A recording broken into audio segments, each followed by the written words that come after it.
BSc nursing കഴിഞ്ഞു, എക്സ്പീരിയൻസും ഉണ്ട്. പക്ഷെ ഏത് കൺട്രി ചൂസ് ചെയ്യണം, എവിടെയാണ് കൂടുതൽ ഓപ്പർച്യൂണിറ്റി ഉള്ളത് എന്നറിയില്ല.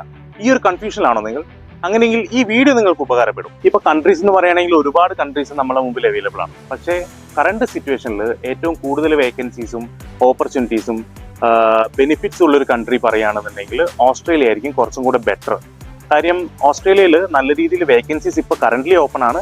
ആൻഡ് ഇൻ കമ്മിങ് ഇയേഴ്സിലേക്ക് നല്ല രീതിയിൽ ഓപ്പണിങ്സ് വരാൻ പോകുന്ന ഒരു കൺട്രിയാണ്. അതുകൊണ്ട് തന്നെ ആസ് എ നേഴ്സ് നിങ്ങളൊരു BSc ക്വാളിഫൈഡ് ആണ്, അതുപോലെ മിനിമം ഒരു എക്സ്പീരിയൻസ് ഉണ്ടെന്നുണ്ടെങ്കിൽ ഇൻ കേസ് ഫ്രഷർ ആണെങ്കിൽ പോലും ഓസ്ട്രേലിയക്ക് നിങ്ങൾക്ക് അപ്ലൈ ചെയ്യാൻ പറ്റും. ഒരു 8 to 10 months പ്രോസസ്സാണ് ഓസ്ട്രേലിയയിൽ വരുന്നത്. ഓസ്ട്രേലിയൻ്റെ ബെനിഫിറ്റ് പറയുകയാണെന്നുണ്ടെങ്കിൽ ഓസ്ട്രേലിയ ഒരു PR ഫ്രണ്ട്ലി കൺട്രിയാണ്.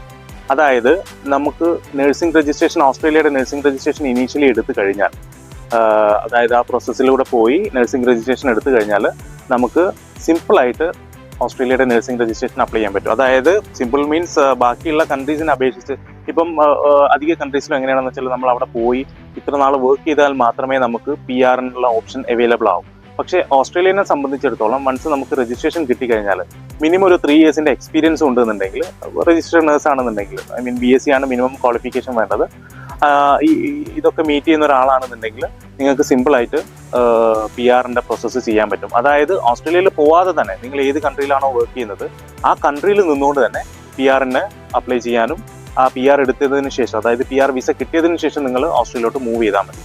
ആ ഒരു ഓപ്ഷൻ ഓസ്ട്രേലിയയിൽ അവൈലബിൾ ആണ്. അത് എല്ലാ കൺട്രിയിലും ഇല്ല. അതുകൊണ്ട് തന്നെ എന്താണെന്ന് വെച്ചാൽ നമ്മളിപ്പം അധിക കൺട്രിയിലും ഇപ്പം ജോബ് കിട്ടി, അതായത് വൺസ് രജിസ്ട്രേഷൻ കംപ്ലീറ്റ് ചെയ്തതിന് ശേഷം ജോബ് കിട്ടി ഒരു എംപ്ലോയർ കണ്ടുപിടിച്ചതിന് ശേഷമേ നമുക്ക് മൂവ് ചെയ്യാൻ പറ്റൂ. ഓസ്ട്രേലിയനെ സംബന്ധിച്ച് ഇപ്പോൾ നിങ്ങൾക്ക് എംപ്ലോയർ നിങ്ങൾ കണ്ടുപിടിക്കാതെ ഡയറക്റ്റ് PR-ന് അപ്ലൈ ചെയ്ത് PR വിസ കിട്ടിക്കഴിഞ്ഞാൽ നിങ്ങൾക്ക് അവിടെ പോയതിനു ശേഷം എംപ്ലോയർ കണ്ടുപിടിക്കാം. അതല്ലാന്നുണ്ടെങ്കിൽ വൺസ് അത് കിട്ടിയതിന് ശേഷം എടുക്കാനുള്ള ഓപ്ഷൻസും അവൈലബിൾ ആണ്. അപ്പോൾ ഈ PR ഓപ്ഷനൊക്കെ ഉള്ളത് കൊണ്ട് തന്നെ നിങ്ങളിപ്പോൾ ഓസ്ട്രേലിയയിലോട്ട് മൂവ് ചെയ്യുകയാണെന്നുണ്ടെങ്കിൽ ഫാമിലി ആയിട്ട് മൂവ് ചെയ്യാൻ പറ്റും, നിങ്ങളെ സ്പൗസിന് അവിടെ ഫുൾ ടൈം വർക്ക് ചെയ്യാൻ പറ്റും. പിന്നെ ഈ PR കിട്ടിയിട്ടാണ് നമ്മൾ അവിടെ എത്തുന്നതെന്നുണ്ടെങ്കിൽ അവിടുത്തെ സിറ്റിസണ് കിട്ടുന്ന എല്ലാ ബെനിഫിറ്റ്സും നിങ്ങൾക്കും കിട്ടും. അതായത് വോട്ടവകാശം ഒഴികെയുള്ള എല്ലാ ബെനിഫിറ്റ്സും നിങ്ങൾക്ക് അവൈലബിൾ ആയിരിക്കും. പിന്നെ 3 years കഴിയുമ്പോൾ സിറ്റിസൺഷിപ്പിന് അപ്ലൈ ചെയ്യാനും പറ്റും. കൂടാതെ സാലറി ആണ് മറ്റൊരു പാർട്ട്. സാലറി എന്ന് പറയുന്നത് നല്ല സാലറിയാണ് ഓസ്ട്രേലിയയിൽ പ്രൊവൈഡ് ചെയ്യുന്നത്. Around $80,000 to $1 lakh per annum ഓസ്ട്രേലിയയിൽ നിങ്ങൾക്ക് ബേസിക് സാലറി ആയിട്ട് ഇനീഷ്യലി തന്നെ കിട്ടും. അപ്പോൾ അത് നല്ലൊരു സാലറിയാണ്. പിന്നെ ക്ലൈമറ്റ് നോക്കുകയാണെങ്കിലും ഇന്ത്യയായിട്ട് ഏതാണ്ട് സിമിലർ ആയിട്ടുള്ളൊരു ക്ലൈമറ്റുമാണ് ഓസ്ട്രേലിയയിൽ ഉള്ളത്. അപ്പം എല്ലാം കൊണ്ടും നോക്കുമ്പം ഓസ്ട്രേലിയ നല്ലൊരു ഓപ്ഷൻ ആയിരിക്കും ആസ് എ നേഴ്സ്. പിന്നെ ഓസ്ട്രേലിയയുടെ നഴ്സിംഗ് രജിസ്ട്രേഷൻ പ്രോസസ്സ് എന്ന് പറഞ്ഞാൽ AFRA രജിസ്ട്രേഷൻ എടുക്കണം നമ്മൾ ഇനീഷ്യലി. AFRA രജിസ്ട്രേഷൻ എടുത്തതിന് ശേഷം മാത്രമേ നമുക്ക് ബാക്കി നമ്മളവിടെ പോകാനോ അല്ലെങ്കിൽ ജോബ് നോക്കാനോ അല്ലെങ്കിൽ PR ഓപ്ഷൻ അപ്ലൈ ചെയ്യണമെന്നുണ്ടെങ്കിൽ ഇനീഷ്യലി ഈ പറഞ്ഞ AFRA രജിസ്ട്രേഷൻ പ്രോസസ്സ് നമ്മൾ കംപ്ലീറ്റ് ചെയ്യണം. ഇതിനകത്ത് കുറച്ച് എക്സാംസ്, 2 എക്സാംസ് കാര്യങ്ങളൊക്കെ വരുന്നൊരു പ്രോസസ്സാണ് ഓസ്ട്രേലിയയുടെ എന്ന് പറയുന്നത്. അപ്പോൾ ബാക്കി കൺട്രീസിനെ വെച്ച് നോക്കുന്ന സമയത്ത് കുറച്ചും കൂടെ ബെറ്റർ ആയിട്ടുള്ള ഒരു ഓപ്ഷൻസും ഓപ്പർച്യൂണിറ്റീസും ബെനിഫിറ്റ്സും കാര്യങ്ങളെല്ലാം അവൈലബിൾ ആയിട്ടുള്ള ഒരു കൺട്രി ഇപ്പോഴത്തെ കറണ്ട് സിറ്റുവേഷനിൽ അത് ഓസ്ട്രേലിയയാണ്. അപ്പോൾ നിങ്ങൾ പുറത്തോട്ട് നോക്കാൻ കൺഫ്യൂസ്ഡ് ആണ്, കൂടുതൽ ഡീറ്റെയിൽസ് അറിയണം, കൂടുതൽ കൗൺസിലിംഗ് ഈ ഒരു സംഭവത്തിൽ നിങ്ങൾക്ക് വേണമെന്നുണ്ടെങ്കിൽ നിങ്ങൾക്ക് ഞങ്ങളെ കോൺടാക്ട് ചെയ്യാവുന്നതാണ്.